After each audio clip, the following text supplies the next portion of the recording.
toutes et à tous. Aujourd'hui, nous allons aborder un thème assez important, un chapitre assez important, excusez-moi, qui sera l'élasticité de la demande. Alors, l'élasticité, c'est quoi? En fait, c'est ce qui va nous permettre de savoir si on doit augmenter ou baisser notre prix. Donc, savoir si on est trop bas dans la courbe de la demande, enfin dans la droite de la demande ou la courbe de la demande, ou trop haut dans la courbe ou la droite de la demande. Ok? Pour savoir ça, il va falloir calculer le taux de variation des quantités en fonction du taux de variation du prix. Ok? Et en langage mathématique, ça donne quelque chose du style ND, donc élasticité de la demande, donc le N ça représente en fait, c'est le symbole de l'élasticité, qui est égal à gros en anglais, donc la croissance des quantités sur la croissance du prix précédé d'un signe moins. Pourquoi précédé d'un signe moins? Eh bien c'est la même chose que pour la pente de la demande, hein. La pente de la demande, elle est aussi précédée d'un signe moins, car les quantités et les prix sont négativement corrélés, hein. Quand le prix augmente, les quantités baissent, et vice-versa. Alors ça va nous donner du coup la variation des quantités sur les quantités, hein. Enfin, le changement en fait. Le changement, la quantité. Imaginons maintenant le prix. Enfin, les quantités totales qu'on peut avoir, c'est 90. Et les quantités qu'on prend, ça va être 80. Et ben, le delta en fait, quantité demandée sera 10 sur 90. Ok, donc c'est la variation des quantités. Vous voyez? Sur du coup le delta du prix sur le prix. Bref, ça c'est assez abstrait, etc. Mais on verra ça tantôt. Ce sera beaucoup plus clair avec des vrais exemples, ok? Et du coup, après, on a cette formule-là, en fait. On peut directement ici remarquer on voit direct en fait que c'est la pente de la demande. Du coup, ça ira beaucoup plus vite avec cette formule-là, ok? Ça, c'est pas étudié par cœur. Plus vous ferez d'exercices, etc., qu'on fera l'exercice dans la troisième ou quatrième partie, ben vous comprendrez ça par vous-même et plus besoin de commencer à étudier ça par cœur et tout. N'étudiez jamais par cœur en économie, c'est vraiment pas ce qu'il faut faire, c'est comprendre en fait. Du coup, imaginons que on calcule tout ça, hein, et on atterrit sur élasticité, difficile à dire, élasticité de la demande qui est égale à 4. Et bien ça veut dire que si on augmente son prix de 1%, ma demande diminue de 4%. Autrement dit, il faut surtout pas augmenter son prix si vous êtes des bons économistes. Mais qu'est-ce qu'il faut faire du coup? Parce que ça marche dans les deux sens. Si on baisse son prix de 1%, la demande elle augmente de 4%. Ça veut dire qu'il faut baisser son prix d'1%, ok? Ça c'est une petite exemplification afin de comprendre l'élasticité de la demande, hein, le chiffre final. Et maintenant nous allons passer à la deuxième slide. Du coup, nous allons voir les différents types d'élasticité. Alors, il y a trois grandes situations. Il y a la situation où vous n'allez pas devoir calculer l'élasticité parce que vous allez directement voir qu'en fait, l'élasticité, elle est égale à zéro. Quand la pente, enfin, quand la droite de la demande, elle est complètement verticale en fait. Ok? Elle est complètement verticale, ça veut dire que peu importe le prix, les quantités restent les mêmes. Ça, un exemple de bien qui est comme ça, c'est les cigarettes, hein, les drogues, souvent les médicaments. Peu importe le prix, on a besoin de son médicament pour se sauver. Peu importe du prix, on a besoin de sa drogue. Peu importe le prix, on a besoin de sa cigarette. Imaginons qu'un jour, l'oxygène, il y a un marché de l'oxygène dans un monde complètement dystopique. Eh bien, l'oxygène, ce sera une demande complètement inélastique, hein. Peu importe le prix, on a besoin de sa quantité d'oxygène quotidienne. Ok? On a l'élasticité qui diffère en tout point. Donc ça sera une courbe de demande, une droite de demande, à chaque fois je me trompe, une droite de demande que vous verrez la plupart du temps. Donc plus on est en haut, plus l'élasticité elle est haute, donc on doit baisser son prix. Plus on est en bas, plus l'élasticité elle est basse, du coup on doit augmenter son prix. Et au milieu, on a une élasticité unitaire, hein. Ça veut dire qu'on doit ni augmenter ni baisser son prix parce que c'est complètement proportionnel. Mais ça, vous verrez après dans la prochaine slide. Et après, on a le bien qui est complètement élastique. Donc ça veut dire que là, la demande, elle est complètement horizontale. L'élasticité, elle est égale à l'infini, hein, parce que la pente, elle est infinie. Ça veut dire que si maintenant on augmente son prix de ne serait-ce un cent, on ne touche plus jamais la demande. Ça veut dire qu'on perd toute sa demande. Ça veut dire que c'est dans un cas de concurrence parfaite. Je vais vous donner un exemple. Imaginons un marché des tomates. Tous les producteurs vendent les mêmes tomates. Elles sont complètement identiques, vous le savez, à 1,50 € le kilo. Si maintenant un des producteurs décide d'augmenter son prix de ne serait-ce 1 €, il perdra toute la demande. Parce que tout le monde vend des tomates complètement identiques. Par contre, s'il baisse son prix de 1 €, il absorbera toute la demande. Ça va? Qu'après avoir vu les différents types d'élasticité, nous allons aborder en fait, d'un point de vue un peu plus théorique, qu'est-ce qui se passe quand l'élasticité elle est supérieure à 1, entre 0 et 1, ou qu'elle est égale à 1. Alors si l'élasticité est supérieure à 1, ça veut dire que la demande est élastique, hein, et qu'une augmentation du prix entraîne une diminution de la demande, qui est plus que proportionnelle, hein. Comme je vous l'avais dit au tout début de la vidéo, lorsque l'élasticité est égale à 4, par exemple, donc supérieure à 1, une augmentation du prix de 1% entraînerait en fait une diminution de la demande de 4%. Ok. Donc si on prend cette information à l'envers, si on baisse le prix du coup de 1%, on aura une augmentation de la demande de 4%. Donc, on aura une augmentation qui serait donc plus que proportionnelle. D'un point de vue du producteur, imaginons que moi je suis producteur de tomates et que je sais cette information, si je veux maximiser mes profits, il serait donc plus judicieux de baisser mes prix, car la demande va plus augmenter. La demande est élastique lorsque ce sont des biens qui sont facilement substituables, hein. Si quelque chose est facilement substituable, une augmentation du prix fait que je pourrais facilement le substituer avec quelque chose de moins cher. Ça va? Par exemple, les abonnements téléphone. Si Orange augmente son prix, je peux facilement aller chez Base, chez Proximus, etc. Si maintenant une voiture telle Toyota augmente ses prix, je peux facilement aller chez Mercedes, BM, etc. Parce qu'il y a beaucoup de concurrence en fait. Plus il y a de concurrence, au plus c'est élastique. Si maintenant il n'y a pas de concurrence à un monopole, je pourrais pas aller voir ailleurs. Vous voyez? La demande est inélastique lorsque c'est entre 0 et 1. Donc une augmentation du prix de 1%, si l'élasticité vaut, imaginons, 0,50, donc 0,50, une augmentation du prix de 1% entraînerait une diminution de la demande de 0,50%. Ça va? Ce qui veut dire qu'il est donc plus judicieux d'augmenter son prix que de le baisser. Ok? Donc la demande est inélastique lorsqu'une augmentation du prix entraînerait une diminution de la demande qui est moins proportionnelle. Du point de vue du producteur, donc il serait donc plus judicieux d'augmenter son prix jusqu'à atteindre une élasticité unitaire, tout comme avec la demande élastique, hein, je baisse mon prix jusqu'à arriver à une élasticité unitaire. C'est le but. Les drogues sont donc inélastiques, car quel que soit le prix, le drogué a toujours besoin de sa quantité quotidienne. Donc comme je vous l'avais dit, le drogué a toujours besoin de sa quantité, peu importe le prix, il a toujours besoin de sa cigarette, de l'alcool, hein, les médicaments, les biens de première nécessité, l'oxygène dans un monde dystopique, etc. Alors l'élasticité est égale à 1, donc c'est une demande unitaire, hein. Ce qu'on cherche, c'est, prenez l'exemple, si on augmente le prix de 1%, la demande diminue de 1%. Autrement dit, il ne faut ni baisser son prix, ni augmenter son prix, ça ne changerait rien. Il faut rester là où on est. Donc la demande a une élasticité unitaire, cela signifie qu'une augmentation du prix entraînerait une diminution de la demande qui est exactement proportionnelle. Autrement dit, c'est l'endroit où le prix d'équilibre devrait se situer, car il ne faut ni augmenter son prix, ni le diminuer. Ça, c'est vraiment important à retenir ici. C'est ça. C'est pour savoir quand vous êtes sur si vous avez une élasticité d'un point de vue graphique ou d'un point de vue mathématique avec une équation, savoir si vous devez augmenter, baisser ou laisser votre prix. Ok? C'est vraiment important de connaître ça. Un récapitulatif. Maintenant, la prochaine slide, on va commencer à aller un peu plus dans le concret. Du coup, maintenant, comme je l'ai dit, nous allons passer à des cas un peu plus concrets avec des chiffres, afin que vous puissiez calculer par vous-même l'élasticité de 3 cas ici que j'ai mis. Alors, ce que vous pouvez faire, c'est mettre sur pause la vidéo, les calculer, et ensuite regarder si vous avez les mêmes que moi. Ou alors vous suivez avec moi.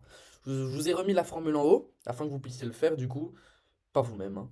Alors, l'élasticité du premier graphique. Déjà, d'un point de vue visuel, qu'est-ce qu'on voit? C'est que le prix, il est très haut. Ok? On va toujours regarder, du coup, la courbe verte, enfin, allez, la ligne verte en premier, hein. Du coup, le prix 19 et les quantités 5. Ici, le prix 10, les quantités 25. Et le prix 4 et les quantités 48. Ensuite, la ligne rouge ici, c'est pour voir qu'est-ce qui se passe si on augmente ou on baisse le prix dans ce cas-ci. Ok? Alors là, si on a un prix de 19 et des quantités de 5, d'un point de vue visuel, qu'est-ce qu'on dit? C'est que le prix il est très haut. Du coup, on peut visualiser à l'avance que l'élasticité, elle va être très haute, hein. Si on prend du coup la variation des quantités sur la variation du prix, autrement dit, c'est qu'on prend l'ancien prix moins le nouveau prix. On va commencer par les quantités, ce sera plus simple, parce que c'est quantité en haut. Le delta Q, en fait, qu'on voit ici, le delta Q, ça représente l'ancienne quantité moins la nouvelle quantité. Dans ce cas-ci, c'est 50 moins 5, ça fait 45. Ok. 45 sur quantité de base, qui est 50. Ok. Sur du coup, c'est la même chose pour delta P, hein. Du coup, c'est le nouveau prix moins l'ancien prix. Du coup, 20 moins 19, 1 sur 20. Ça va nous donner une élasticité de 18. Si vous calculez par chez vous, enfin chez vous avec la calculatrice, ça va vous donner une élasticité de 18. 18, c'est supérieur à 1.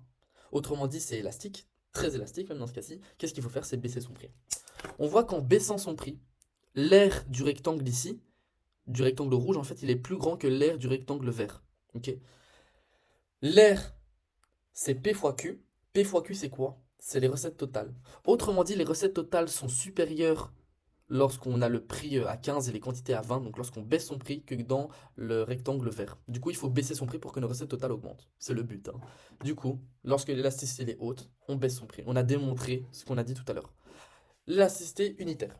Ici, on voit que le prix est de moitié et les quantités de moitié. Du coup, on se doute que ça va être une élasticité unitaire, mais on peut quand même le calculer. Si on prend la variation, du coup, delta Q maintenant vous savez le faire, c'est 25 sur 50 sur 10 sur 20, ce qui est égal à 1. Ok. Ce qui est égal à 1 parce que Enfin, si vous calculez dans la calculatrice, ou alors si vous faites 25 divisé par 50 divisé par 10 sur 20, hein, ça vous donne 25 fois 20 et 50 fois 10, hein, avec de l'algèbre, et ça nous donne du coup 1. Hein. Autrement dit, si on baisse son prix de 1%, les demandes augmentent de 1%, si on l'augmente, c'est la même chose. Du coup, c'est pour ça que je n'ai pas mis de de ligne rouge, hein, où j'augmente ou je baisse le prix, parce qu'en fait, là, on a le meilleur R possible pour les meilleures recettes totales possibles, en fait. Après, on a le graphique peu élastique. Peu élastique, donc, ici, si on prend le vert, on voit que le prix est très bas. Si on prend le prix très bas et on le calcule, maintenant, delta Q, vous savez que c'est 2 sur 50 sur 16 sur 20. Ça va nous donner, du coup, 250 fois 20 sur 16. Si vous prenez la calculatrice et que vous calculez ça chez vous, ça vous donne 40 divisé par 50 fois 16, ce qui va nous donner 12,8. Bah non, ça va vous donner, en fait, ça nous donne 40 sur 50 fois 16, hein. Ouais, 50 fois 16. 800. 40 sur 800 et 40 divisé par 800, ça donne combien? 0,05. On a une élasticité de 0,05. Autrement dit, si on augmente notre prix, la demande baisse de 0,05%. Donc il est préférable d'augmenter son prix.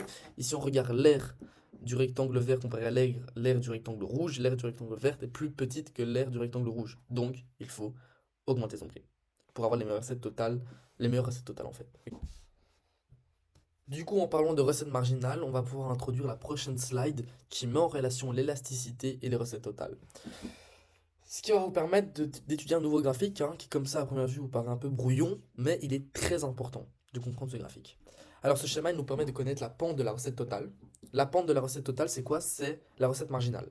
Donc en fait, la recette marginale, c'est qu'est-ce qui se passe si on produit une quantité en plus? Est-ce que nos recettes totales augmentent ou nos recettes totales baissent? Ok. Et donc de savoir s'il faut augmenter ou baisser son prix afin de maximiser la recette totale. Alors la recette totale, c'est représenté par un demi-cercle, hein. Plus les quantités augmentent au début, plus nos recettes totales augmentent et va atteindre 0, donc le point qu'il faut atteindre, et plus on augmente à partir d'un moment, plus ça commence à baisser. Ok. On va mettre ça en relation en fait avec recette marginale, hein. Donc ça c'est la pente, ici on a la pente, et les quantités. Ok. Là on a le prix, on a aussi le prix. Ok. On peut voir que plus le prix augmente, ici imaginons que l'élasticité elle soit supérieure à 1, ça veut dire qu'on doit baisser son prix. Ok. Ça c'est quand le prix il est, imaginons, à 10, on est à des recettes totales qui sont très basses.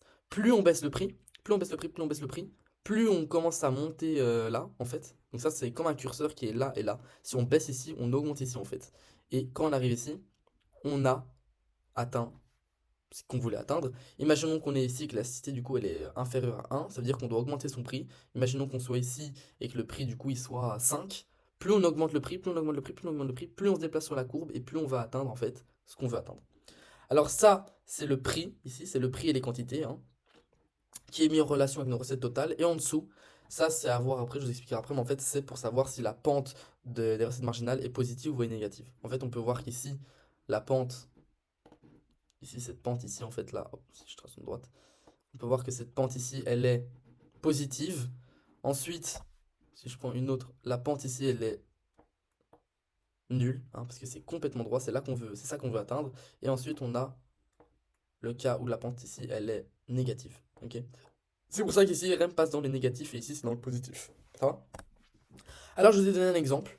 On sait que les RT sont égales à P fois Q, comme je vous l'ai dit, et qu'on a deux droites. On a la droite de la demande, hein, car pente négative, et la droite de l'offre. Si on met ça en relation pour trouver les quantités d'équilibre et les prix d'équilibre, hein, donc 20 moins 5Q est égal à 5Q, on a quantité d'équilibre est égal à 2 et prix d'équilibre est égal à 10. On sait que RT est égal à P fois Q, ok? Et on a P et on a Q. P c'est égal à 20 moins 5Q. Parce qu'on va parler de la demande, hein. On parle de la demande dans ce cas-ci. Du coup, on prend l'équation de la droite de la demande, donc 20 moins 5Q fois Q. Parce que c'est P fois Q. Ok. Donc ça, c'est P. Hop. Et on vient en fait le mettre ici. Vous voyez? Fois Q, parce que le Q, bah, il change pas, hein.